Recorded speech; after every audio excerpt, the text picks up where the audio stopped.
সয়াবিনের কোপ্তা করবো, তো সয়াবিন জলের মধ্যে ভিজিয়ে দিচ্ছি। এবার একটু গরম জলে বসে গ্যাসে একটু সেদ্ধ করে নেবো হাফ আর কি। এবার হাফ সেদ্ধ করে নিচ্ছি, গ্যাসটা বন্ধ করে দিলাম। এবার জলের থেকে সব উঠিয়ে নিচ্ছি। ঠান্ডা হয়ে গেলে জল চিপে মিক্সিতে দেবো।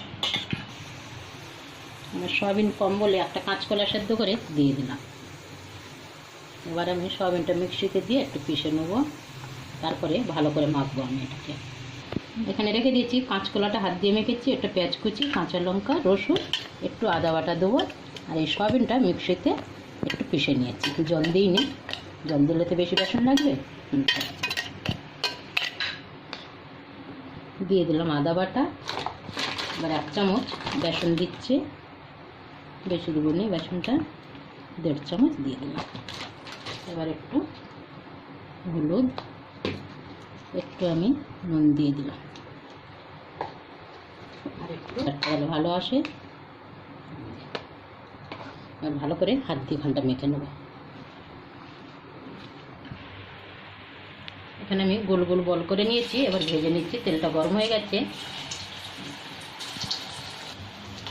এখানে আমার ভাজা হয়ে গেছে, সব উঠিয়ে নিচ্ছে। এবার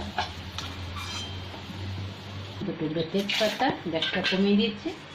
এবার দিয়ে দিলাম গোটা জিরে। এটা আমি পেঁয়াজ বাটা দিয়ে দিচ্ছি।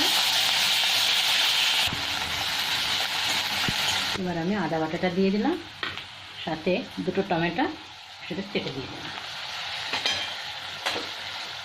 ভালো করে একটু কষিয়ে নেব 1-2 মিনিট।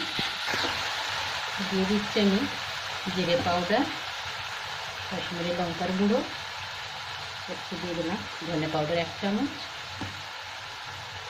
নুন স্বাদ মতো, এখানে হলুদ। খুব ভালো করে একটু কষিয়ে নেব। এবার একটু জল দেবো, দিয়ে কষে নেব।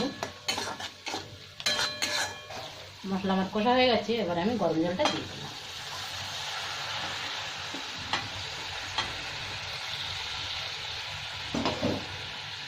ঝোলটা ফুটে গেলেই কোপ্তার বড়াগুলো সব দিয়ে দেবো আমি। ঝোলটা একটু ভালো করে ফুটবে, কাঁচা লঙ্কাগুলো দিয়ে দিচ্ছি আমি একটু চিড়ে।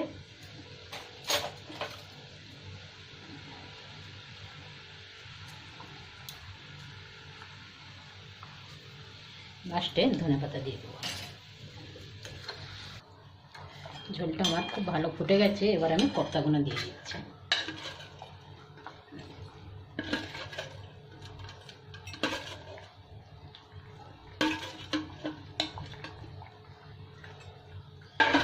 আর খালি দেবো গরম মশলা আর একটু ধনে পাতা, কিছু দিতে লাগবে না। রান্না একদম শেষের দিকে আমার হয়ে গেছে। এবার দিয়ে দিচ্ছি একটু গরম মশলা।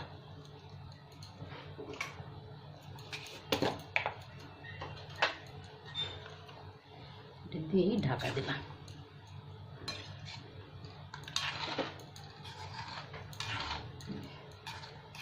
গ্যাসটা বন্ধ করলাম, রান্না আমার হয়ে গেছে।